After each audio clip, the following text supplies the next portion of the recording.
لیکن دلوں کی دنیا کو صرف ایمان بدل سکتا ہے اور کوئی شے نہیں بدل سکتا، کوئی قانون کوئی دستور نہیں بدل سکتا۔ امریکہ میں جا کے دیکھ لیجئے، 200 برس ہو گئے ہیں اس چمڑی کی رنگت کے فرق کو ختم کرنے کی کوشش کرتے ہوئے، کیا کامیابی ہو سکی؟ جان لیجئے یہ بہت بڑا انقلابی نعرہ ہے۔ ہماری بڑی مجرمانہ غفلت رہی ہے کہ ہندوستان جیسی سرزمین میں ہم نے کم سے کم 600 برس تک تو پورے ہند پر حکومت کی ہے، لیکن ہم نے وہاں کے ان گرے پڑے طبقات کو بھی اسلام کی دعوت نہیں دی۔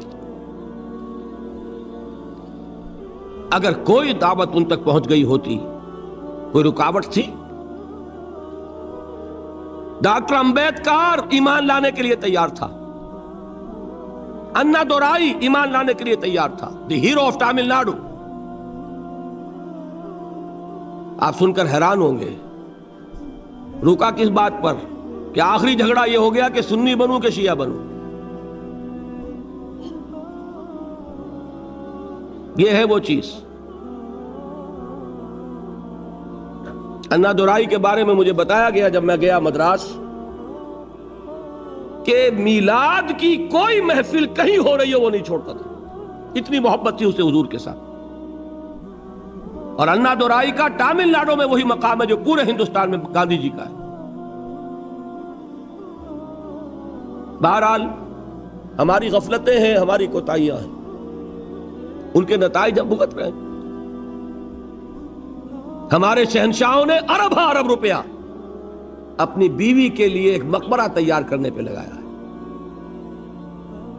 ٹھیک ہے، دنیا کا 8واں 7واں عجوبہ تو تیار کر گیا، یہی روپیہ کہیں اگر اسلام کی تبلیغ میں لگا ہوتا، آپ سوچئے بر صغیر کا نقشہ کیا ہوتا۔ یہ کیا انہوں نے۔ بہرحال یہ تو تازہ خواہی داشتن گرداغ ہائے سینہ را، گاہے گاہے باز خواہی قصہ پاری نہ را۔ یہ بات اس قبیل کی ہے، اس وقت اصل موضوع کی طرف آئی ہے۔ توحید کی ایک کرولری، انقلابی کرولری کیا ہے؟ انسانی مساوات۔ توحید کی دوسری کرولری انسانی حاکمیت کی نفی۔ انسان حاکم کہاں ہو سکتا ہے؟ سب محکوم ہے، حاکم۔ اس میں بھی پھر ایکویلٹی آ گئی دوبارہ۔ تمیز بندہ و آقا فساد آدمیت ہے۔ کہاں کا حاکم، کہاں کا محکوم؟ کونوا عباد اللہ اخوانا، سب اللہ کے بندے بن جاؤ اور آپس میں بھائی بھائی بن جاؤ۔ حاکمیت خداوند، غیر اللہ کی حاکمیت شرک ہے، بغاوت ہے، فتنہ ہے، فساد۔ نمبر 3، ملکیت مطلقہ صرف اللہ کے لیے۔ کوئی کسی شے کا مالک مطلق نہیں ہے کہ جو چاہوں کروں میری شے۔ سمجھیے اس بات کو۔ جیسے حاکم مطلق اللہ، ویسے مجازن ہم کہہ دیتے ہیں فلاں شہر کا حاکم تھا، فلاں ملک کا حاکم، یہ مجازی استعمال ہے، حقیقتاً حاکم صرف۔ اسی طرح مجازن کہہ دیتا ہوں میں کہ یہ میں اس کا مالک ہوں، ملکیت حقیقی صرف اللہ کی۔ للہ ما فی السماوات و ما فی الارض، آسمان اور زمین میں جو کچھ ہے اللہ کا ہے، تو کون سی چیز رہ گئی جو میری ہوئی؟ عجیب بات ہے، میں خود اس کا ہوں۔ میرا ہاتھ میرا نہیں کہ جو چاہوں اس سے کر گزروں، میری زبان میری نہیں کہ جو کچھ چاہوں اس سے کہہ دوں، میری آنکھیں میری نہیں ہے کہ جدھر چاہوں ان کو گھماتا پھراتا رہوں۔ ایک مرتبہ اگر اچانک نگاہ پڑ جائے نامحرم پر تو معاف ہوگی، دوسری مرتبہ گئی معافی نہیں ہے۔ حضور نے فرمایا، حضرت علی سے فرمایا، اے علی، پہلی نگاہ جو پڑ جائے جس میں ارادے کو دخل نہیں ہوتا، صرف وہ ہے کہ جو معاف ہے۔ اب دوسری مرتبہ نگاہ جائے گی تو ارادے سے گئی۔ یہ اس آنکھ کا ناجائز استعمال ہے، تمہاری نہیں ہے، یہ اللہ کی امانت ہے۔ سیاست کے میدان میں حاکمیت کی بجائے خلافت، اور معاشیات کے میدان میں ملکیت کی بجائے امانت. این امانت چند روزہ نزدماس، در حقیقت مالک ہر شے خداس. اور یہ شعر اس دور کا کسی شاعر کا ہوتا تو آپ کہتے کوئی کمیونزم سے متاثر ہو گیا ہوگا. یہ کس کا شعر ہے؟ این امانت چند روزہ نزدماس، در حقیقت مالک ہر شے خداس. کس کا شعر ہے؟ شیخ سعدی رحمت اللہ علیہ کا.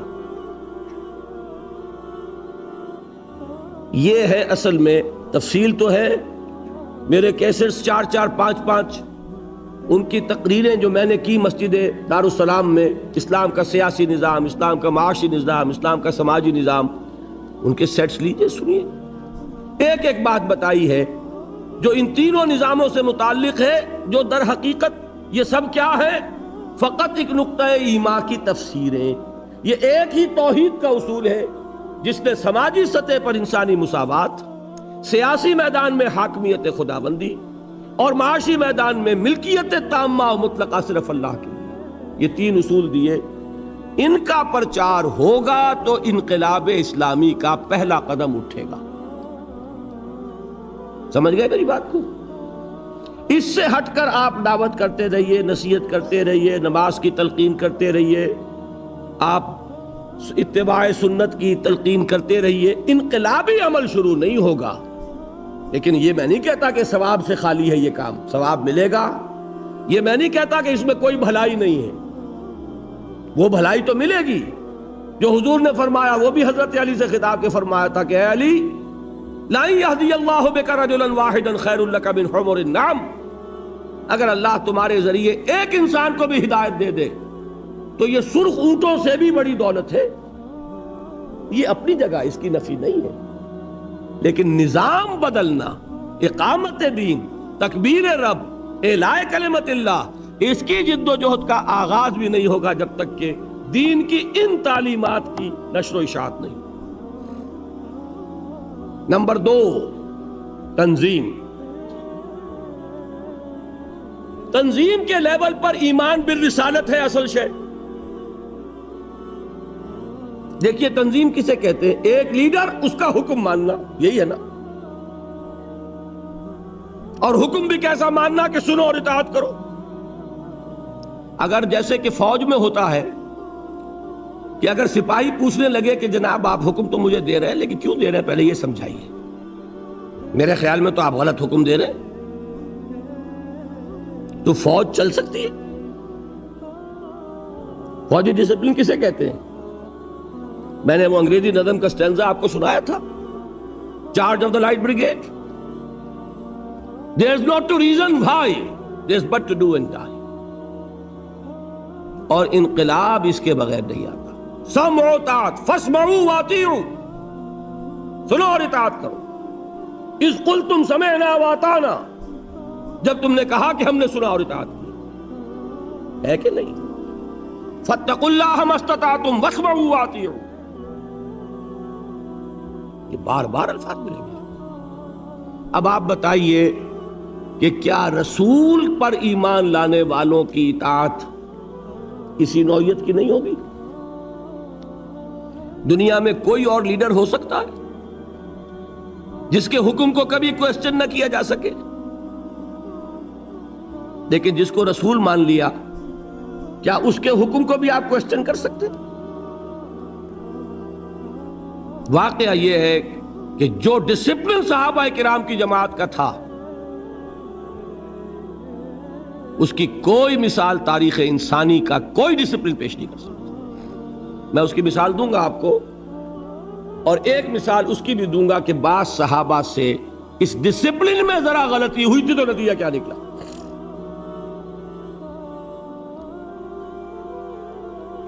لیکن یہ جان لیجئے کہ رسول ماننے کے بعد تو اب آپ چوں کر سکتے ہی نہیں نا. ما کان لمؤمن ولا مؤمنۃ اذا قضى الله ورسوله امرا ان يكون لهم الخيرة من امرهم کسی مومن مرد اور مومن عورت کے لیے یہ ممکن ہی نہیں ہے کہ جب اللہ اور اس کے رسول کی طرف سے کسی بات کا فیصلہ ہو جائے تو پھر وہ یہ سوچے کہ ہمیں بھی کوئی اختیار ہے کہ نہیں، ہے کہ نہیں۔ لیکن اس میں ایک بات سمجھ لیجئے، آئندہ کے لیے میں نے آپ کو بتایا حضور نے انقلاب برپا کیا عرب میں، عالمی انقلاب کی ذمہ داری کس کے حوالے کی؟ امت کے۔ خلافت راشدہ میں صحابہ نے اس کو پورا کیا۔ عالمی سطح تک پہنچنے سے پہلے ایک یہودی سازش نے انٹرنل سیبوٹاج کر دیا، بعد قدم رک گئے، اس کے بعد سے پسپائی شروع ہو گئی۔ لیکن ہو کر رہے گا، ہو نہیں سکتا کہ محمد الرسول اللہ صلی اللہ علیہ وسلم کی بعثت ہو عالمی اور دین کا عالمی غلبہ نہ ہو، یہ ممکن نہیں ہے، ہو کر رہے گا۔ اچھا اب جو کریں گے کیا کوئی رسول ہوگا؟ چلیے اہل تشیع کے لیے تو پھر بھی کچھ ہے ذہن میں کہ کوئی امام معصوم ہوگا، ہم تو اس کے بھی قائل نہیں، ہم نہ امامت معصومہ کے پہلے قائل نہ آئندہ قائل۔ ہم حضرت ابوبکر کو امام معصوم نہیں سمجھتے، یا سمجھتے ہو؟ تو اب آپ بتائیے پھر کیا ہوگا؟ اس کے لیے محمد الرسول اللہ صلی اللہ علیہ وسلم نے اپنی سنت چھوڑی، سنت بیعت۔ بیعت صرف نبی کی نہیں ہوتی، بیعت تو کسی کی بھی ہو سکتی، بیعت عقبہ اولا، بیعت عقبہ ثانیہ، بیعت رضوان، بیعت جہاد، نحن الذین بایعوا محمدا علی الجہاد ما بقینا ابدا۔ 1400 افراد سے بیعت لے رہے ہیں حدیبیہ کے موقع پر، حالانکہ وہ 1400 افراد تو مرنے مارنے پر تلے ہوئے، انہیں تو وہ صلح پسند نہیں آ رہی، تو بیعت کی کیا ضرورت تھی؟ بیعت علی الموت، بیعت علی اللہ نفر، صرف اس لیے کہ آئندہ والوں کے لیے ایک رہنمائی ہو جائے کہ جب بھی کبھی اقامت دین کے لیے جماعت قائم ہوگی وہ بیعت کی بنیاد پر ہوگی۔ البتہ ایک فرق کے ساتھ، رسول کی بیعت تھی مطلق، جو حکم دیں گے مانیں گے۔ رسول کے بعد جس کی بھی بیعت ہوگی وہ مقید ہوگی، معروف میں جو حکم دے، کتاب و سنت کے خلاف حکم دیں گے تو نہیں مانیں گے۔ مطلق وہ اس لیے تھی کہ وہ خود ہی تو ہے معیار حق، وہی تو بتائیں گے تو معلوم ہوگا کہ یہ جائز ہے، وہی بتائیں گے تو معلوم ہوگا یہ ناجائز ہے۔ لہذا ان کی اطاعت جو تھی صلی اللہ علیہ وسلم وہ اس میں انکنڈیشنل تھی، نو کنڈیشنز نو لیمیٹیشنز۔ لیکن اب جس کی بھی ہوگی کنڈیشنل ہوگی، لیمیٹڈ ہوگی، اس کو کہتے ہیں سمع و طاعت فی المعروف۔ صرف میں نے ایک اصول واضح کر دیا، اب آگے چلیے تیسری چیز، تربیت۔ اس میں نوٹ کیجئے کہ تربیت محمدی صلی اللہ علیہ وسلم اس کا اصل تعلق ہے ایمان بالآخرہ سے۔ جتنا یقین آخرت کا ہوگا اتنا عمل درست ہوگا، یہ میں بیان کر چکا ہوں کہ نہیں؟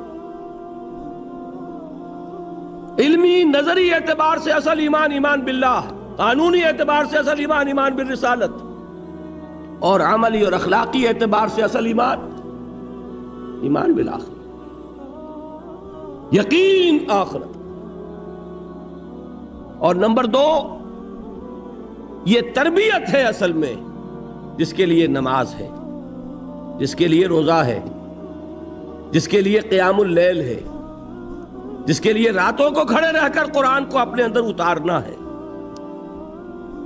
یا ایھا المزمل قم اللیل الا قلیلا نصفہ او انقص منہ قلیلا او زد علیہ ورتل القرآن ترتیلا۔ اور آخر میں کیا فرمایا؟ ان ربک یعلم انک تقوم ادنی من ثلثی اللیل ونصفہ وثلثہ وطائفۃ من الذین معک۔ یہاں آئی وہ چیز، اس لیے کہ اسلامی انقلاب کے لیے اسلامی سیرت درکار ہوگی۔ اگر یہ نہیں ہے تو فساد برپا کیا جا سکتا ہے، اسلام کو قائم نہیں کیا جا سکتا۔ کسی کی ٹانگ گھسیٹی جا سکتی ہے، ہم نے 2 دفعہ گھسیٹی پاکستان میں. ایوب خان کی گھسیٹی کہ نہیں گھسیٹی؟ لیکن اس کی گھسیٹی تو نتیجہ کیا نکلا؟ شامت اعمال ما صورت بھٹو گرفت. ہوا کہ نہیں؟ پھر بھٹو کی گھسیٹی تو اب ماشاء اللہ آ گیا. یہ کیوں؟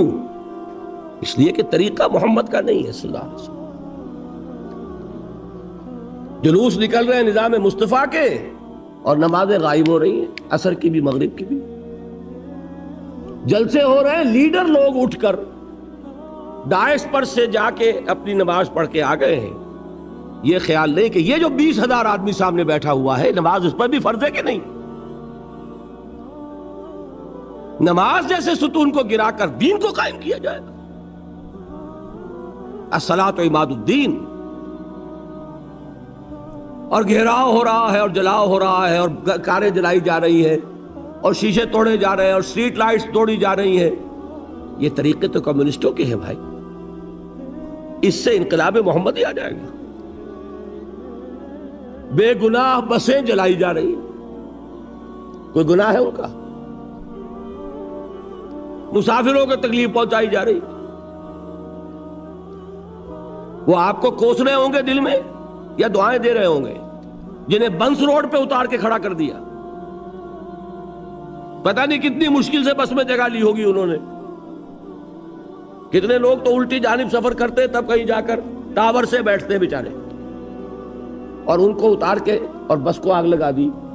بچے گھروں میں بیٹھے ہوئے منتظر ہوں گے، ادھر وہ گالیاں دے رہے ہوں گے، ادھر وہ جو کھڑے ہیں یہاں پر جنہیں اب کوئی امکان نظر نہیں آتا کہ کوئی سواری مل جائے. یہ طریقے نہیں ہیں انقلاب محمدی کے. یہ ہم نے دوسروں سے مستعار لیے. ہم نے سمجھا کہ ان کو کامیابی اس سے ہو گئی، شاید ہم بھی یہی ہتھ کنڈے استعمال کریں تو کامیابی ہو جائے. جان لیجئے اگر تو کام وہ کرنا ہے جو کیا تھا محمد الرسول اللہ صلی اللہ علیہ وسلم نے، تو طریقہ بھی وہی اختیار کرنا ہوگا جو اختیار فرمایا تھا محمد الرسول اللہ صلی اللہ علیہ وسلم. تربیت. اقبال کہتا ہے نا کہ خام ہے جب تک تو ہے مٹی کا ہی کمبار، تو پختہ ہو جائے تو ہے شمشیر بے زنہار. پختہ ہو نا، اس پختگی میں وہ ہے عبادات بھی ہے، روزہ بھی ہے، نماز بھی ہے، تلاوت بھی ہے، تہجد بھی ہے، جس کا کہ یوں سمجھئے کہ اس کی ریپرزنٹیشن جو ہے وہ کیا ہے؟ دشمنوں کے جاسوسوں نے خلافت راشدہ کے دوران جو اسلامی لشکر تھا اس کے بارے میں جو رپورٹ دی وہ کیا تھی؟ ہم فرسان بالنہار و رہبان باللیل. یہ لوگ عجیب ہیں، دن میں یہ شہ سوار ہوتے ہیں گھوڑوں کی پیٹھوں پر سوار، تلواریں اور نیزے لیے ہوئے اور اللہ اکبر کرتے ہوئے، اور راتوں کو یہ راہب نظر آتے ہیں مصلوں پر کھڑے ہو کر اور سجدے میں روتے ہوئے. یہ نقشہ اگر اتنا نہیں تو اس کا ایک عکس 100واں حصہ تو پیدا کرو گے تو کہیں جا کر انقلاب محمدی کے لیے تمہید ہوگی. اور یہ میں عرض کر دوں، اس کو ناممکن نہ سمجھیے. پچھلی صدی آج چونکہ ذکر آ گیا تھا، کل 100 کتنے سال ہوئے؟ 1830 میں شہادت ہوئی بالا کوٹ کی. 155 برس، 5 برس کا پورا معاملہ تھا ہجرت سے لے کر شہادت تک. تو کل 150 برس پہلے، تو سمجھیے 160 برس پہلے، وہ عظیم تحریک بر صغیر پاک و ہند میں تحریک شہیدین، اس کے افراد، ان مجاہدین کی سیرتوں کے بارے میں وہی گواہی دی دنیا نے جو صحابہ کرام کے بارے میں گواہی دی. صحابہ کرام کا لشکر جب داخل ہوا ہے بیت المقدس میں، تو عیسائیوں نے اپنا سارا نسوانی حسن مڈیروں پر جمع کر دیا تھا کہ مسلمان گزرے، ہماری تلواریں اور ہمارے تیر تو ان کو مغلوب نہیں کر سکے، شاید کہ یہ نگاہوں کے تیر انہیں گھائل کر دیں۔ لیکن کیا آتا ہے، پورا لشکر زمین پر نظریں گاڑے ہوئے ایسے گزر گیا کہ کسی نے اٹھا کر نہیں دیکھا نظر کہ کون ہے اوپر۔ اور بعین ہی یہی گواہی ملی ہے مجاہدین کے بارے میں، ہزارہ کے علاقے میں جو گجر قوم آباد ہے، نہایت حسین و جمیل خواتین، نہایت حسین و جمیل، وہ آپس میں باتیں کرتی تھی کہ یہ لوگ معلوم ہوتا ہے کہ شاید نامرد ہیں کہ انہوں نے کبھی ہماری طرف نگاہ اٹھا کے نہیں دیکھی۔ دور صحابہ کرام کا ایک نقشہ، یہ بھی بر صغیر پاک و ہند کی بہت بڑی سعادت ہے کہ اتنے عرصے کے بعد سیرت و کردار اور دینی اخلاق، دینی جماعت اور بیعت کی بنیاد پر جماعت، بیعت تھی نا سید صاحب کے ہاتھ پر، بیعت کی گئی، وہ سارا نقشہ دکھا دیا۔ باقی شکست و فتح نصیبوں سے ہے ولے امیر، مقابلہ تو دل ناتواں نے خوب کیا۔ یہ بات تو یہ ہے کہ بہت سے انبیاء ناکام ہو گئے دنیاوی اعتبار سے، اس میں کوئی حرج کی بات نہیں، دنیاوی اعتبار سے ناکامی کوئی بڑی بات نہیں اگر اخروی کامیابی، اور اس میں کسی شک و شبے کی گنجائش نہیں۔ تو تین چیزیں کیا ہوئی؟ دعوت توحید کے حوالے سے، تنظیم جو صحابہ کی تھی رسالت، اور اب ہوگی تو بیعت سموتات فی المعروف کے حوالے سے، تربیت وہ تربیت محمدی صلی اللہ علیہ وسلم کا طریقہ۔ اس سے کیا بنا؟ ایک جماعت، ایک جمعیت، ایک قوت، بنیان مرصوص۔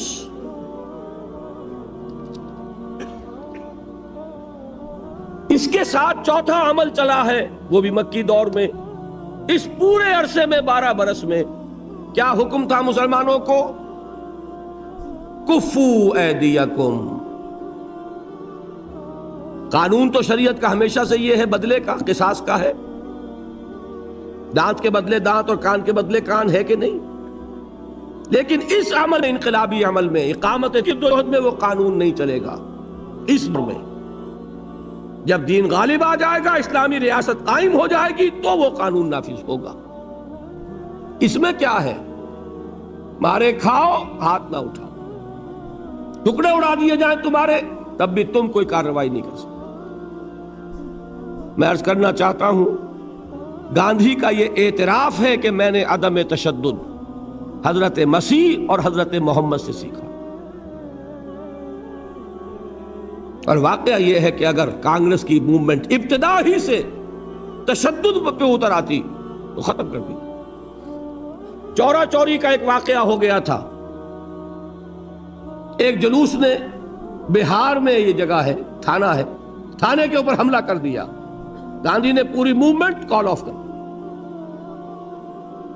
If you can't remain peaceful, if you can't obey my command, well, I can't take the responsibility of leading you. اور ایک بات میں اور بتا دوں آپ کو، سکھوں کی ایک تحریک تو آج کل چل رہی ہے، اس تحریک کی بدقسمتی ہے یہ کہ یہ ابتدا ہی سے وائلنٹ ہو گئی۔ اس کا کتنا بڑا نقصان ہوا ہے اس کا سب کو اندازہ ہے۔ کہ ٹھیک ہے، قوم ہے، اس کی جان ہے، وہ ابھی قربانیاں دے رہی ہے، لیکن یہ کہ جو کچھ جتنی قیمت وہ دے چکی ہے اس کے حوالے سے کامیابی جو ہے کہیں بھی آس پاس نہیں۔ انہی سکھوں کی ایک تحریک چلی تھی 30s میں، عجیب تحریک تھی وہ، آپ سنیں گے۔ اب ہماری یہ تاریخ ہے لیکن ہم واقف نہیں، شاید آپ کو ہنسی آئے۔ سکھوں کے گردواروں کے ساتھ جو زمینیں وقف تھیں ان پر قبضہ ہندوؤں کا تھا۔ چونکہ برطانوی حکومت نے سکھوں کو علیحدہ مذہب نہیں مانا تھا، لہذا گردواروں پر کنٹرول کس کا؟ عبادت کا ہے کس کی؟ سکھوں کی۔ کنٹرول کس کا؟ ہندوؤں کا۔ تو ایک تحریک انہوں نے چلائی تھی، گردوارہ پربندھک کمیٹی، کچھ اس طرح کا نام تھا اس کا مقصد کیا تھا کہ ہماری عبادت گاہوں کا کنٹرول ہمارے پاس ہونا چاہیے۔ اب بھی وہ کمیٹی ہے، وہی کمیٹی اب کنٹرول کرتی گردواروں۔ اب اس کے لیے ظاہر بات ہے کہ شیر کے منہ میں سے نوالا نکالنا آسان تو نہیں نا، تحریک چلانی پڑتی ہے۔ حقوق کوئی آسانی سے نہیں دیتا جب تک کہ آپ لینے کے قابل نہ ہو، انہیں تحریک چلانی پڑی۔ پولیس جیسے اب بھی ہے، اس وقت بھی پیسے والے کے ساتھ تھی۔ پیسے والا کون تھا؟ بنیا۔ لہذا دفعہ 144، اب سکھوں کے جتھے نکلتے تھے 144 کو ڈیفائی کرنے کے لیے۔ ان جتھوں کا مجھے ایک صاحب نے آنکھوں دیکھا حال بتایا ہے، ابھی وہ زندہ ہیں، 69 علامہ اقبال روڈ لاہور پر، جو شخص جائے جا کے ویریفائی کر لیں۔ حاجی عبد الواحد صاحب 1930 کے ایم اے ہیں انگلش کے، وہ فرماتے ہیں کہ میں نے اپنی آنکھوں سے دیکھا، جتھا نکلتا تھا، لیکن سکھوں کے اس جتھے کو جو ڈیفائی کر رہا 144 کو، دفعہ 144 کی خلاف ورزی، انہیں حکم تھا ہاتھ باندھے رکھو۔ نتیجہ یہ نکلتا تھا، وہ کہتے میں نے آنکھوں سے دیکھا کہ سپاہی کی لاٹھی سر پر پڑی، سر پھٹ گیا، خالصہ نیچے گر گیا، لیکن ہاتھ بندھے رہے۔ نتیجہ یہ نکلا کہ کامیاب ہوئے، حکومت کو گھٹنے ٹیکنے پڑے، گردواروں کا کنٹرول انہوں نے حاصل کیا۔ یہ ہے اصل میں تو حیران ہو گیا جب انہوں نے مجھے واقعہ سنایا۔ ان کے ذہن میں نہیں تھا قرآن مجید میں سورہ نساء میں جو لفظ آیا کفو ایدیکم، اپنے ہاتھ بندھے رکھو۔ آپ اندازہ کیجئے کہ یہ ریفلیکس ایکشن ہے، غیر اختیاری طور پر اگر آپ کے سر پر کوئی وار آ رہا ہو تو ہاتھ ایک دم اٹھتا ہے کہ ہاتھ اس کو روکے، لیکن انہیں حکم تھا کہ ہاتھ یہاں بندھے رہیں گے۔ جتھا نکل رہا 4 سے زیادہ آدمیوں کا جانا، بس یہی خلاف ورزی ہے۔ 50 کا جتھا نکلا، خلاف ورزی تو ہو گئی، لیکن کوئی توڑ پھوڑ نہیں۔ توڑ پھوڑ تو دور رہا، تمہارے اوپر لاٹھی پڑے تب بھی ہاتھ نہ اٹھے۔ یہ وہ چیز تھی کہ جس نے انہیں کامیابی سے ہمکنار کیا، اور یہی ہمیں نظر آ رہا ہے۔ میں پھر کہہ رہا ہوں، یہ تو بہت بات کی چیزیں ہیں، یہ کہاں تاریخ میں اس سے پہلے اس کی کوئی مثال ہے؟ صرف 2 مثالیں ہیں۔ یا حضرت مسیح علیہ السلام کے 3 سال، انہوں نے فرمایا تھا کہ تمہارے دانے گال پر کوئی تھپڑ مارے تو بایاں بھی پیش کرو۔ کوئی شخص نالش کر کے تمہارا چغا لینا چاہے، کرتا بھی دے دو۔ کوئی شخص تمہیں بیگار میں 1 کوس لے کے جانا چاہے، تم 2 کوس اس کے ساتھ جاؤ۔ یا تو یہ وہاں ملتا ہے، اور یا پھر یہ 12 برس جو مکی دور کے ہیں، یہ محمد الرسول اللہ کا فرمان تھا، اور میں اسی کو لیتا ہوں کہ اسی سے سامنے آتا ہے کہ کتنا زبردست ڈسپلن تھا حضور صلی اللہ علیہ وسلم کی جماعت کا۔ کوئی خلاف ورزی نہیں، حکم نہیں ہے محمد کا۔ دیکھیے قرآن کی آیت نہیں اتری تھی ابھی، وہ تو سورہ نساء میں اتر رہی ہے۔ یہ حکم کس کا تھا؟ محمد الرسول اللہ۔ اس میں روح صبر، میں بتا چکا ہوں صبر والی تقریر میں، اللہ بار بار کہہ رہا ہے اپنے رسول سے، اے رسول صبر کیجئے، اور رسول اسی کو کمیونیکیٹ کر رہے ہیں، اس پیغام کو اپنے ماننے والوں کی طرف۔ صبر کرو، جھیلو، no retaliation, no raising of hands even in self defence. ہاں، اب آیا 5واں مرحلہ۔ کب آیا؟ یہ جان لیجئے، یہاں سیرت کا مسئلہ ہے۔ 4 سے 5واں مرحلہ میں نے کہا تھا، یہی سب سے اہم اور سب سے کٹھن فیصلہ ہے کہ کب وہ پیسیو ریزسٹنس ختم ہو اور ایکٹیو ریزسٹنس ہو، آگے بڑھیں اور للکاریں، اقدام کریں اور چیلنج کریں۔ دس از موسٹ کروشل۔ غلطی ہوگی، ناکامی ہو جائے، دنیا میں ناکامی۔ یہ بالکل وہی بات ہے کہ مجتہد کو بھی ثواب ملتا ہے چاہے غلطی ہو۔ اگر صحیح رائے تک پہنچے گا 2 ثواب، غلطی ہوگی تو 1 ثواب۔ اسی طریقے سے نیک نیتی سے فیصلہ کیا ہے، غلط بھی ہے، آخرت کا ثواب کہیں نہیں گیا، دنیا میں ناکام ہو جاؤ۔ صحیح فیصلے تک پہنچ گئے وہ کامیابی ہو جائے. اور رسول کے لیے یہ فیصلہ کرنے والا خود اللہ تھا. مدینے کو کس نے کھولا؟ حضور تو تشریف بھی نہیں لے گئے مدینے، اور مدینے میں اوس اور خزرج کے بڑے لوگ ایمان لا چکے ہیں. مکہ خون کا پیاسا ہے، مدینے میں استقبال کی تیاریاں ہو رہی. یہاں حضور کو 12 برس گزر گئے خود دعوت دیتے ہوئے، وہاں آپ کے قدم مبارک کبھی پہنچے ہی نہیں. گئے ہیں تو صرف آپ کے 2 جانثار مصعب بن عمیر، عبداللہ ابن ام مکتوم رضی اللہ تعالی عنہما. بہرحال یہ اللہ کا فیصلہ. اللہ نے تمکن عطا فرمایا. اب جب حضور تشریف لے جا رہے مدینے کی طرف تو آیت نازل ہو گئی، اذن للذین یقاتلون بانہم ظلموا وان اللہ علی نصرہم لقدیر الذین اخرجوا من دیارہم بغیر حق الا ان یقولوا ربنا اللہ. اوزینا اجازت دی گئی ان کو جن پر ظلم و ستم کے پہاڑ گئے، جن کے ابھی تک ہاتھ باندھ دیے گئے تھے آج کھول دیے گئے. They can retaliate. وہ آگے بڑھیں. اب وہ پابندی ختم ہو گئی. میں یہ کسی اپنی تقریر میں بیان کر چکا ہوں کہ مدینے پہنچ کر یہ نہیں ہوا. یہ مغربی مفکرین اس کو فلائٹ ٹو مدینہ لکھتے ہیں. بڑا ان کا لطیف انداز ہوتا ہے، طنز کا بھی اور جڑیں کاٹنے کا بھی. فلائٹ کہتے ہیں فرار کو. یہ فرار نہیں تھا، یہ ہجرت تھی. زمین و آسمان کا فرق. اور وہاں جا کر کوئی کمر کھول کر آرام نہیں کرنا تھا. وہ تو جس بیس کی تلاش میں آپ گئے تھے طائف، وہ بیس اللہ کی مشیت میں مدینہ منورہ کو بننا تھا. وہاں جا کر اپنی اس تحریک کو، اپنی اس موومنٹ کو، اپنی جد و جہد کو، اقامت دین کی جو وہ جد و جہد ہے اسے اب اگلے مرحلے میں لانا. صرف 6 مہینے حضور نے لیے ہیں انٹرنل کنسولیڈیشن کے، مواخات بین المہاجرین والانصار. نمبر 2 مسجد نبوی کی تعمیر. نمبر 3 یہود کے ساتھ معاہدے. 7ویں مہینے آپ نے چھاپا مار دستے بھیجنے شروع کر دیے.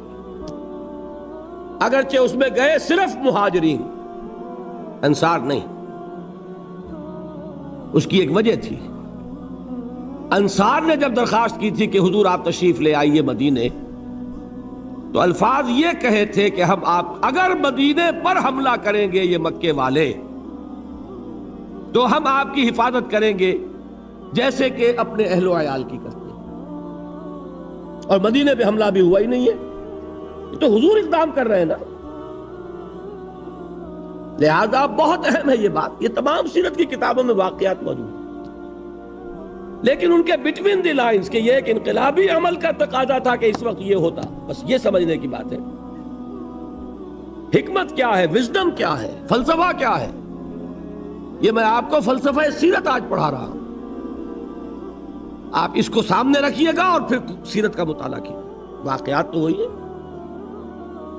8 مہمیں ہیں غزوہ بدر سے پہلے. بعض میں حضور خود بھی تشریف لے گئے، بعض میں آپ نہیں تشریف لے گئے. آپ نے ایک دستہ بھیج دیا. ان سے آپ نے کیا کیا؟ یہ اقدام ہے. کیا کیا؟ 2 کام میں بتا چکا ہوں. پولیٹیکل آئسولیشن آف قریش اور اکنامک بلاکیڈ آف مکہ. آپ ایک مہم پر تشریف لے گئے، کچھ عرصے ایک علاقے میں رہے، وہاں کے قبیلے کے سرداروں سے ملاقاتیں کی، ان سے معاہدہ کر لیا، انہیں حلیف بنا لیا. یا تو پہلے وہ حلیف تھے قریش کے، تو اب حلیف قریش کے بھی ہو گئے اور حضور کے بھی ہو گئے. نیوٹرل تو ہو گئے نا. یا یہ کہ ان کا ادھر سے معاہدہ ٹوٹ گیا، ادھر حضور کے ساتھ ہی ہو گئے. تو قریش کی طاقت سکڑ رہی ہے کہ نہیں؟ یہی ہے پولیٹیکل آئسولیشن کی اصطلاح. اکیلے کر دو دشمن کو. نمبر 2 ان کی ساری جو معیشت کا دار و مدار تھا تجارت پر، کاروان روٹس، رحلت الشتاء والصیف، لإلاف قریش إلافهم رحلة الشتاء والصيف. شام کی طرف راستہ جا رہا ہے تو بدر کے پاس سے گزر کر، بدر مکے سے 200 میل اور مدینے سے کل 80 میل. مدینے والوں کے لیے آسان ہے کہ نہیں انٹرسیپٹ کرنا؟ اور یہ تو قریب تھا. حضور نے ایک دستہ بھیجا کہاں؟ وادی نخلا میں. نخلا ہے مکے اور طائف کے درمیان. یہ تو ذہن میں ہوگا طائف جنوب میں ہے مکے کے اور مدینہ شمال میں ہے. Absolutely opposite direction. بات صرف قرب کی نہیں ہے، 300 میل کے فاصلے پر بھی ایک دستہ بھیجا. اور انسٹرکشن کیا تھی؟ سٹے ایٹ نخلا، وہاں قیام کرو اور قریش کی نقل و حرکت کو اپنی نگاہ میں رکھو اور ہمیں اطلاع دیتے رہو. یہ دو چیزیں ذہن میں رکھی. اور جدید اصطلاحات کے حوالے سے بات آسان ہو رہی ہے. یہ ہے اقدام، یہ ہے دکھتی رگ کو چھیڑنا. اس کے نتیجے میں ایک لفظ کہا کرتا ہوں، سانپ بل سے باہر آیا. 1000 کا لشکر لے کر ابو جہل نکلا. میں ایک بات آپ کو سمجھا دوں، یہ شہی اور آپ کو نہ ملے. دیکھیے یہ جان لیجئے، انگریزی دور میں ہم نے سیرت کو بھی مسخ کیا ہے. اس کی وجہ کیا تھی؟ واقعات کو مسخ نہیں کیا، بٹوین دی لائنز جو کچھ تھا اس کو مسخ کیا. ہم پر اعتراض ہوتا تھا یہ مسلمان بڑی خونی قوم ہے، انہوں نے جہاد کیا، اسلام انہوں نے تلوار سے پھیلایا. ہم ہاں جو نہیں بھائی نہیں، کیوں ایسی بات کرتے ہو؟ ہم نے کبھی تلوار نہیں اٹھائی، اور ہم نے تلوار صرف مدافعت میں اٹھائی. یہ سارا کیا تھا؟ وہ اپولوجیٹک انداز. مدافعت کا کیا سوال؟ مسلمان کے جان میں جان ہو اور وہ نظام باطل کو رہنے دے، اس کے ایمان کے منافی. افراد کو کبھی نہیں مجبور کیا جائے گا اور کبھی نہیں کیا گیا کہ وہ اپنے عقیدے کو بدلے. لیکن نظام اگر مسلمان کے جان میں جان ہو اور پھر نظام باطل کے غلبے کو برداشت کر لے تو منافق. طاقت کی اور طاقت ہوتی کائے کے لیے؟ اگر ہو حق کا بول بالا کرو. طاقت حضور نے اقدام کیا. میں آپ کو بتانا چاہتا ہوں، اگر حضور نے یہ اقدام نہ کیے ہوتے، حضور اگر مکے میں مدینے میں تشریف فرما رہتے، تربیت کرتے رہتے، وہی عمل جو مکے میں کر رہے تھے 12 برس یہاں بھی کر سکتے تھے کہ نہیں؟ اگر حضور کی طرف سے اقدام نہ ہوتا مکہ کبھی چڑھائی نہ کرتا. اس کو نوٹ کر لیجئے کہ مکے میں جہاں جن کو جدید اصطلاح میں کہتے ہیں ہاکس، جن کے سر پر جنگ کا جنون ہوتا ہے، وہ بھی تھے. ابو جہل تھا، عقبہ ابن ابی معیط تھا، نضر ابن حارث تھا. یہ کون تھے؟ یہ ہاکس تھے. یہ چاہتے تھے کہ ہر حال میں اب ہم جائیں اور محمد کو مدینے میں بھی چین سے نہ بیٹھنے دیں صلی اللہ علیہ وسلم. لیکن مکے میں ڈوز بھی تھیں، شریف لوگ بھی تھے. عتبہ ابن ربیعہ بھی تھا، حکیم بن حزام بھی تھے. یہ بعد میں ایمان لے آئے ہیں، لیکن یہ وہ ہیں حضرت خدیجہ کے کزن ہیں. پھوپھی اور ماموں ذات بہن بھائی کا رشتہ ہے آپس میں. جب شیب بنی ہاشم میں تھے حضور اور حضور کے اہل خانہ، تو کبھی راتوں کو تاریکی میں پورے پہاڑ پر چڑھ کر اتر کر کچھ کھانے پینے کی چیزیں پہنچاتے تھے. شریف تھے کہ نہیں؟ مکے میں ابھی عباس بھی تھے کہ نہیں؟ جہاں ابو لہب تھا موجود وہاں عباس بھی تو تھے جو بعد میں ایمان لے آئے. تو وہاں وہ لوگ تھے. اور عتبہ ابن ربیعہ کی ایک بات بڑی اہم ہے جو تاریخ میں ریکارڈ پر موجود ہے. اس نے قریش کو یہ مشورہ دیا کہ اب میں اس کے الفاظ نقل کر رہا ہوں، سمجھیے، محمد کو عرب کے حوالے کر دو. اگر تو محمد عرب پر غالب آ جائیں تو ہمارا نقصان نہیں ہے، قریشی کا غلبہ ہوگا نا. ذرا اس کے سیاسی تدبر کو داد دیجیے. محمد کون ہے؟ اپنا ہی آدمی ہے. اگر ان کو غلبہ ہو جاتا ہے پورے عرب پر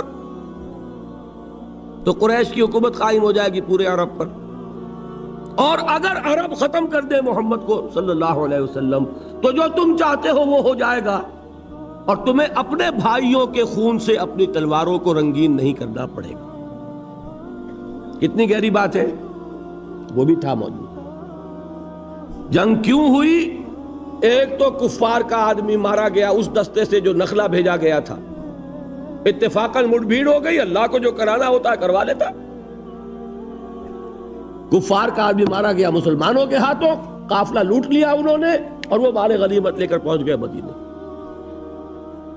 دوسرے ادھر جو قافلہ گیا ہوا تھا شام کی طرف، ابو سفیان کی سرکردگی میں ان کی SOS کال آ گئی کہ میرے آدمیوں کو خطرہ ہے، میرے قافلے کو محمد کے آدمیوں سے صلی اللہ علیہ وسلم ورضی اللہ تعالی عنہم اجمعین کمک بھیجو۔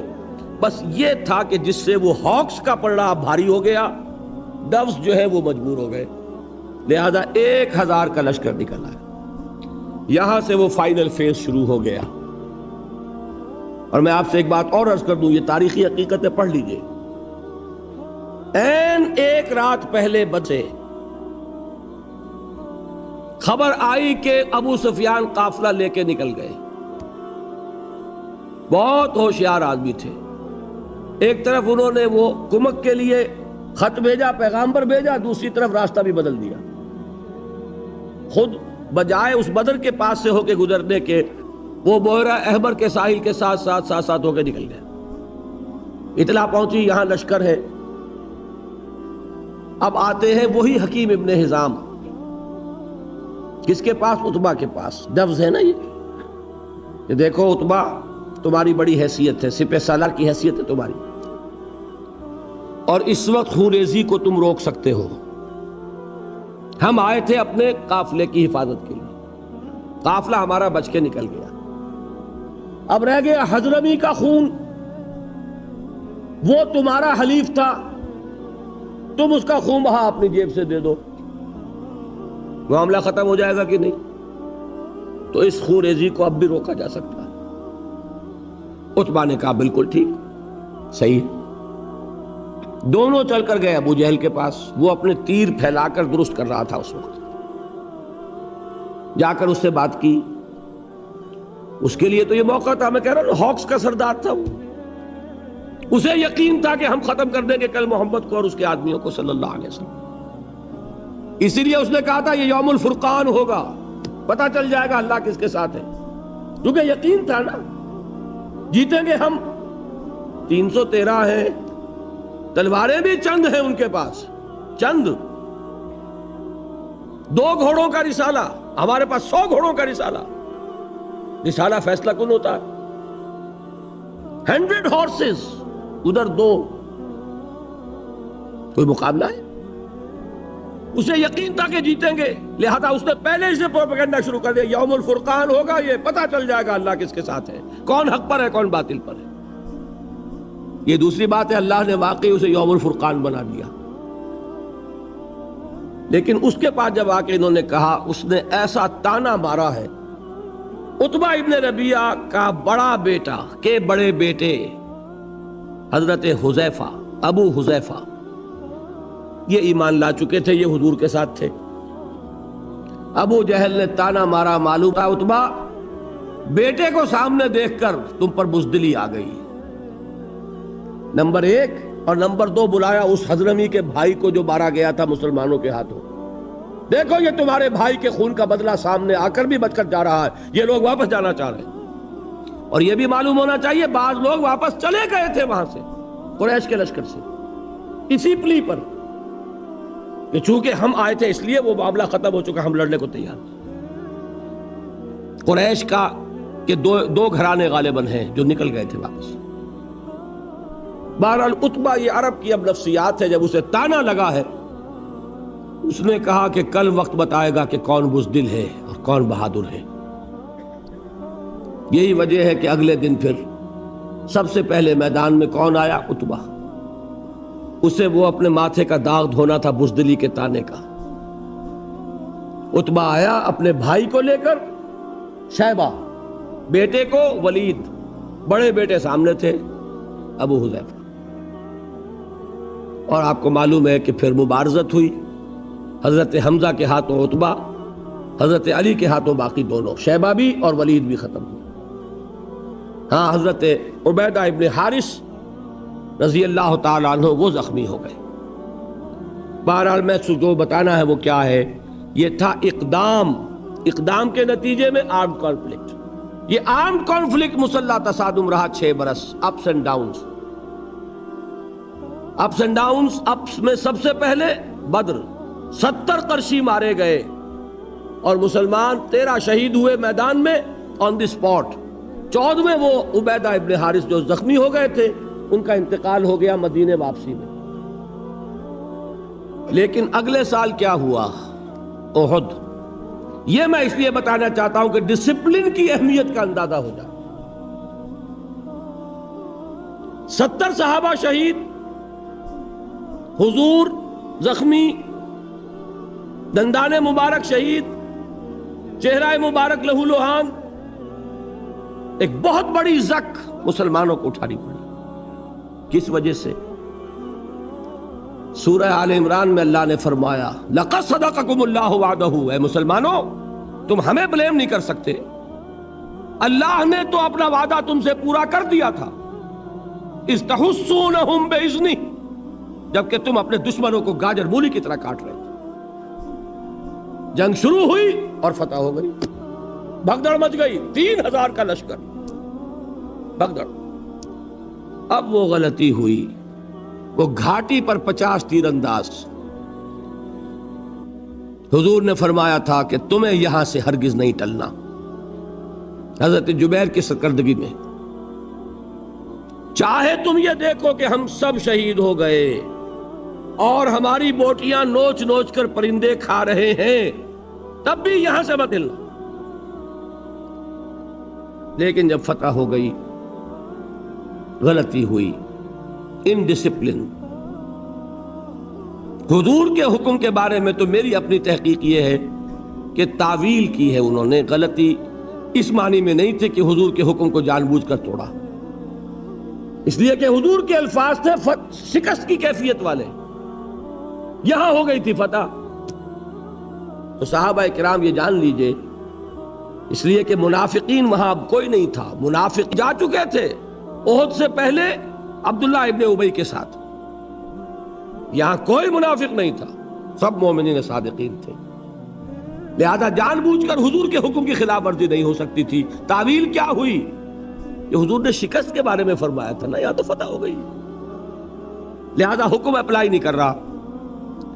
البتہ خلاف ورزی ہوئی، کمانڈر بھی اگر یہ کہہ دیتا کہ ہاں ٹھیک ہے تو بات اور تھی، وہاں جو کمانڈر ہے اس نے اجازت نہیں دی، وہ پکارتے رہ گئے کہ دیکھو کہاں جا رہے ہو، مت جاؤ۔ تو آن دی اسپاٹ جو بھی ڈسپلن کا تقاضا کیا ہے، جو آپ کا امیجیٹ، جو آپ کا آفیسر ہے، اس کا حکم ماننا پڑے گا کہ نہیں؟ حضور نے فرمایا من اطاعنی فقد اطاع اللہ ومن عصانی فقد عصى اللہ ومن اطاع امیری فقد اطاعنی ومن عصى امیری فقد عصانی۔ جس نے میری اطاعت کی اس نے اللہ کی اطاعت کی، جس نے میری نافرمانی کی اس نے اللہ کی نافرمانی کی، جس نے میرے مقرر کردہ امیر کی اطاعت کی اس نے میری اطاعت کی، جس نے میرے مقرر کردہ امیر کی نافرمانی کی اس نے میری نافرمانی۔ وہ جو کمانڈر تھے ان کی نافرمانی، یہ انڈسپلن ہے۔ قرآن کہتا ہے وَلَقَدْ صَدَقَكُمُ اللَّهُ وَعْدَهُ إِذْ تَحُسُّونَهُم بِإِذْنِهِ حَتَّى إِذَا فَشِلْتُمْ وَتَنَازَعْتُمْ فِي الْأَمْرِ وَعَصَيْتُمْ، تم نے نافرمانی کی، تم ڈھیلے پڑے، تم نے ڈسپلن کو توڑا، اس کی سزا ہے جو ہم نے دی۔ آپ اندازہ کر رہے ہیں 35 صحابہ کی غلطی اگر تھی اور اس کی سزا 70 کی شہادت ہے، تاکہ پتہ چل جائے کہ ڈسپلن کس شے کا نام ہے، تاکہ تمہیں اپنی خامیوں کا ابھی اندازہ ہو جائے، تمہیں معلوم ہو کہ یہ مسئلہ کتنا اہم ہے۔ اللہ کنڈون کر سکتا تھا ان کی غلطی کو، معاف کر سکتا تھا، کوئی گزن نہ پہنچتا۔ حضور کو، صحابہ کو ایک غلطی ان گڈ فیتھ کی گئی تھی، لیکن سبق کیسے حاصل ہوتا کہ ڈسپلن کی اہمیت کیا ہے۔ بہرحال سال چھٹا فتح ہوا سن 8 ہجری میں رمضان مبارک، اور پھر شوال میں، یعنی رمضان میں مکہ فتح ہوا، شوال میں حنین کا ہو گیا، طائف کا محاصرہ ہوا۔ بہرحال اس کے بعد پورے عرب میں کوئی طاقت نہیں تھی۔ جاء الحق وزهق الباطل ان الباطل کان زہوقا۔ اس کے بعد آپ نے اب بیرون عرب پھر جنگ موتا ہوئی، سفر تبوک۔ یہ کیا ہے؟ یہ سلطنت روما سے ٹکراؤ، یہ ہے انقلاب محمدی کی اب بین الاقوامی سطح پر توسیع، جس کا آغاز کر دیا محمد الرسول اللہ صلی اللہ علیہ وسلم نے بنفس نفیس، جس کو کیری آن کیا پھر خلفائے راشدین نے، ابو بکر نے، عمر نے، عثمان نے، رضی اللہ تعالی عنہم اجمعین۔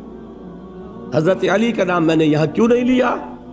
حضرت علی کے خلیفہ بننے سے پہلے ہی وہ یہودی سازش سامنے آ گئی، جس کے نتیجے میں حضرت عثمان شہید ہوئے، جس کے نتیجے میں حضرت علی کا پورا دور خلافت باہمی خانہ جنگی کی نظر ہو۔ اس میں ان کا کوئی قصور نہیں، معاذ اللہ ثم معاذ اللہ۔ سازش ہی اتنی بھرپور تھی، اتنی کامیاب تھی، یہودی ذہن اس کی ذہانت کا شاہکار، کہ وہ سیلاب جو بڑھ رہا تھا اس شان کے ساتھ کہ تھمتا نہ تھا کسی سے سیل رواں ہمارا، اس سیلاب کو انٹرنل سیبوٹاج کے ذریعے سے اس کی قوت کو روک دیا۔ بہرحال یہ ہے میرا مطالعہ، یہ ہے انقلاب محمدی کا طریقہ کار، یہ ہے اقامت دین کا طریق۔ اب دیکھیے اس میں حالات کے مطابق اجتہاد کے بعض مراحل آئیں گے۔ دعوت کے نظام میں کوئی تبدیلی نہیں ہوگی۔ اطاعت یا ڈسپلن میں عرض کر چکا ہوں کہ بیعت ہوگی، کوئی امیر، کوئی اب نبی نہیں، رسول نہیں، بیعت ہوگی، لیکن بیعت سموتات فی المعروف، مطلق نہیں ہوگی، انلمیٹڈ نہیں ہوگی۔ تربیت کا بھی وہی نظام لینا پڑے گا جو محمد الرسول اللہ کا۔ اس کے بعد جب تک کہ اتنی طاقت نہ ہو جائے کہ ایک ڈسپلنڈ فورس، ایک مناسب قوت مقدار کی حد تک تربیت یافتہ لوگوں کی موجود نہ ہو، صرف 3 کام کرنے ہیں: دعوت، تنظیم، تربیت۔ اور اس وقت تک، جب تک کہ وہ مناسب تعداد میں قوت وجود میں نہ آئے، کوئی جوابی کارروائی نہیں، صبر محض، عدم تشدد، پیسیو ریزسٹنس، جھیلو اور برداشت کرو۔ ایک بات اب آتی ہے مسلمان ممالک میں، اور یہ ساری بات میں کر رہا ہوں پاکستان کے حوالے سے، میں یہاں بھی اگر آتا ہوں نوٹ کر لیجئے، اور امریکہ بھی اگر جاتا ہوں تو مجھے حضرت مسیح کے الفاظ یاد آئے ہیں۔ ان کے یہ الفاظ، ان کی طرف منسوب الفاظ موجود ہیں کہ میں صرف اسرائیل کے گھرانے کی کھوئی ہوئی بھیڑوں کی تلاش میں آیا ہوں۔ میرا پاکستان سے باہر کا سفر ہوتا ہے پاکستان کی کھوئی ہوئی بھیڑوں کی تلاش۔ وہ امریکہ میں بھی ہے، یہاں بھی ہے۔ گھر میں وہ ذمہ داریاں جو ہیں، وطن کی سرزمین پکار رہی ہے،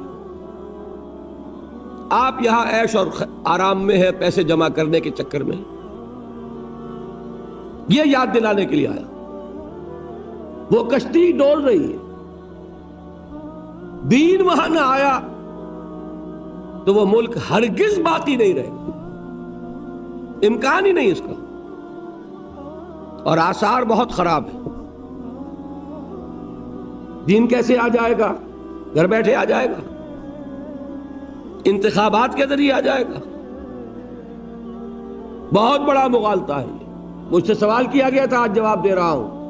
جماعت اسلامی سے میں صرف اس بنیاد پر علیحدہ ہوں، انقلابی جماعت کی بجائے سیاسی جماعت کا رول اختیار کر لیا تھا۔ انتخابات کے عمل کے نتیجے میں صرف یہ ہو سکتا ہے کہ جو نظام ملک میں قائم ہے اس کے لیے بہتر ہاتھ اگر فراہم کیے جا سکتے ہو تو کر دیے جائیں۔ نظام نہیں بدلا جا سکتا، اس لیے کہ جو بھی پولیٹیکو سوشو اکنامک سسٹم ہے اسی کے مطابق ووٹ ملیں گے۔ ووٹ ملیں گے سرمایہ دار کو، ووٹ ملیں گے جاگیردار کو اور زمیندار کو۔ اور آپ کا کیا خیال ہے کہ وہ ووٹ لے کر پارلیمنٹ میں آ کر اپنے ہی پاؤں پر کلہاڑی مارے گا؟ نظام میں کوئی بنیادی تبدیلی کرے گا؟ وہ کبھی نہیں کرے گا۔ اور اگر کوئی 2 4 6 8 10 آ بھی گئے، کہیں شہروں کے اندر ہو سکتا ہے کہ آ جائے، ان کی حیثیت کو ہے نہیں۔ وہ نظام وہی ہے۔ ہمارے ہاں الیکشن جب بھی ہوئے وہی لوگ آئے، چچا نہیں تو بھتیجا، ایک بھائی سے دوسرا بھائی، یا وہی اشخاص ان کے نام پر صرف لیبل بدلتے رہے۔ کبھی اس کے اوپر ریپبلکن پارٹی لکھا ہوا، کبھی وہ کنونشن لیگ ہے، کبھی پیپلز پارٹی ہے، کبھی وہ شورا شریف تھی، اور کبھی اب وہ الیکشن لڑ کے آ گئے۔ بیسک سٹرکچر وہی ہے، کیسے بدل جائے؟ اور بیسک سٹرکچر کو اس کے ذریعے آپ نہیں بدل سکتے، بہت بڑے مغالطے میں۔ لیکن یہ کہ جو لوگ سمجھتے ہیں نیک نیتی سے، وہ لگے رہے، ٹھیک ہے، اللہ کے ہاں خلوص کا اجر ملے گا، لازماً ملے گا۔ لیکن مجھے یہ بات آج نہیں، سن 57 نہیں، سن 56 میں نظر آ گئی تھی کہ یہ راستہ جو ہے اس سے کوئی بنیادی تبدیلی نہیں آ سکتی، وقت کا، صلاحیتوں کا، قوتوں کا ضیاع ہے۔ یہ وجہ ہے کہ وہاں سے علیحدگی ہوئی تھی۔ سوائے اس انقلابی عمل کے کوئی اور راستہ نہیں۔ صرف اس میں فرق اب کیا آئے گا؟ پیسو ریزسٹنس بھی رہے گی، لیکن کیا مسلمانوں کے خلاف تلوار اٹھائی جائے گی؟ یہ ہے مسئلہ بڑا کروشل، بہت اہم۔ مسلمان ملکوں میں تو حکومت مسلمانوں کی ہے، وہ تو کسی نے بھٹو کو بھی کافر نہیں کہا۔ مسلمان ہوگا، فاسق و فاجر ہوگا، مسلمان ہوگا، متقی ہوگا، نمازی ہوگا، مسلمان ہوگا۔ یہ اس کا جواب ہے اصل میں جو میں دے کر اپنی بات ختم کر دوں گا۔ اول تو یہ کہ امام ابو حنیفہ رحمت اللہ علیہ کے نزدیک کسی فاسق و فاجر مسلمان حکمران کے خلاف بھی تلوار اٹھائی جا سکتی ہے، اگرچہ اس کی شرائط بہت سخت ہیں، بہت سخت ہیں، بہت سخت۔ نمبر 2 یہ کہ اس دور میں ویسے بھی اس لیے مشکل کہ حکومت کے پاس بہت اسلحہ اور عوام نہتے ہو گئے۔ لیکن اس کا ایک بدل ہے کہ جو تمدن کے ارتقاء نے ہمیں فراہم کیا ہے، وہ بدل کیا ہے؟ ڈیمانسٹریشن، مظاہرہ۔ ڈیمانسٹریشن کس چیز کا ہوتا ہے؟ Of your will, of your strength, of your discipline. یہ ظاہر کیا جائے، ثابت کیا جائے کہ اس ملک میں ایک طاقت ہے منظم، ڈیڈیکیٹڈ، جو اپنی جان دینے کے لیے تیار ہے، ایسے لوگوں کی جنہیں کچھ نہیں چاہیے سوائے اسلام کے۔ انہیں حکومت نہیں چاہیے، انہیں صرف اسلام چاہیے۔ اس کی کیا شرطیں ہیں؟ نمبر 1، انتہائی پیسفل ڈیمونسٹریشن۔ یہ نہیں کہ جلوس ہم نے نکالا، توڑ پھوڑ کوئی اور کر گیا، یہ غلط۔ جب تک آپ کی تنظیم اس قابل نہیں ہے، آپ کو حق نہیں ہے کہ آپ میدان میں آئیں۔ جب آپ کی تنظیم ایسی ہے تب آپ اس کام کو کیجیے، اس سے پہلے نہیں۔ نمبر 2 یہ کہ اس کا عنوان بھی قربان جائیے محمد الرسول اللہ صلی اللہ علیہ وسلم پر، فدا ہو آباؤنا و امہاتنا، اس کو بھی حضور صلی اللہ علیہ وسلم بتا کر گئے۔ اس کا عنوان کیا ہوگا؟ ڈیمونسٹریشن کس لیے؟ 2 حدیثیں سنیے، دونوں مسلم شریف کی ہیں۔ ایک کے راوی ابو سعید الخدری، دوسرے کے عبداللہ ابن مسعود رضی اللہ تعالی عنہما۔ ایک بہت مشہور ہے، ایک اتنی مشہور نہیں ہے۔ بہت مشہور کیا ہے؟ من رأى منکم منکرا فلیغیرہ بیدہ فإن لم یستطع فبلسانہ فإن لم یستطع فبقلبہ وذلک اضعف الایمان۔ جو کوئی بھی تم میں سے کسی بدی کو، برائی کو دیکھے، اس کا فرض ہے کہ اسے طاقت سے، اپنے ہاتھ سے بدلے، ختم کرے۔ اگر اس کی استطاعت نہ رکھتا ہو تو زبان سے، اس کی بھی استطاعت نہ رکھتا ہو تو دل سے، یعنی نفرت شدید محسوس کرے، دل میں گھٹن محسوس ہے۔ یہ کیا ہو رہا ہے؟ فرمایا ذالک اضعف الایمان، یہ ایمان کا کمزور 3 درجہ ہے۔ جو شخص منکرات کو دیکھے، اسے گھٹن بھی نہ ہو، رنج بھی نہ ہو، وہ تو سمجھ گیا ڈاؤن دی ڈرین، ایمان کی کوئی رمق موجود نہیں ہے۔ فرمان حضور کا ہے، اضعف ایمان، سب سے کمزور ایمان یہ ہے کہ دل میں شدید نفرت کا احساس۔ اس سے زیادہ کیا ہے؟ زبان سے کہو کہ خدا کے بندو باز آ جاؤ، اللہ کے غضب کو دعوت مت دو، یہ تو کہو کم سے کم۔ اور اگر اس سے آگے کی طاقت نہیں ہے تو طاقت حاصل کرو، اعدوا لهم ما استطعتم، وہ طاقت حاصل کر کے پھر آؤ میدان میں اور للکاروں کے نہیں ہونے دیں گے، یہ ہماری لاشوں پر ہوگا۔ یہ ہے طریقہ جو محمد نے بتایا صلی اللہ علیہ وسلم۔ دوسری حدیث سنیے، ما بعث اللہ من نبی قبلی فی امتہ الا کان حواریون واصحاب یاخذون بسنتہ ویقتدون بامرہ ثم انہا تخلف خلوف یقولون ما لا یفعلون ویفعلون ما لا یؤمرون فمن جاہدہم بیدہ فہو مومن ومن جاہدہم بلسانہ فہو مومن ومن جاہدہم بقلبہ فہو مومن وما وراء ذلك من الایمان حبۃ خردل ولیس وراء ذلك من الایمان حبۃ خردل۔ یہ بہت اہم حدیث ہے اور بہت کلیئر ہے، افسوس یہ کہ یہ اتنی عام نہیں ہے۔ ویسے ہے مسلم شریف کی روایات، دونوں روایت کے اعتبار سے ہم پلہ۔ حضور فرماتے ہیں کہ اللہ نے مجھ سے پہلے جس امت میں بھی کسی نبی کو بھیجا، اٹھایا، اس میں اس کے اصحاب اور حواری پیدا کیے۔ وہ اصحاب اور حواری کیا کرتے تھے؟ اصحاب حضور کے، حواری حضرت عیسیٰ کے، دونوں الفاظ جمع کر دیا آپ نے۔ وہ کیا کرتے تھے؟ وہ اپنے نبی، اپنے رسول کی سنت کو مضبوطی سے تھامتے تھے اور جو حکم وہ دیتے تھے اس کی تعمیل کرتے تھے۔ ثم انہا تخلف من بعدہم خلوف، لیکن اس کے بعد پھر ایسے ناخلف لوگ آ جاتے تھے، وہ کیا کرتے تھے؟ یفعلون ما لا یؤمرون، کرتے وہ تھے جس کا حکم نہیں ہوا، وہ یقولون ما لا یفعلون، اور کہتے وہ تھے جو کرتے نہیں تھے۔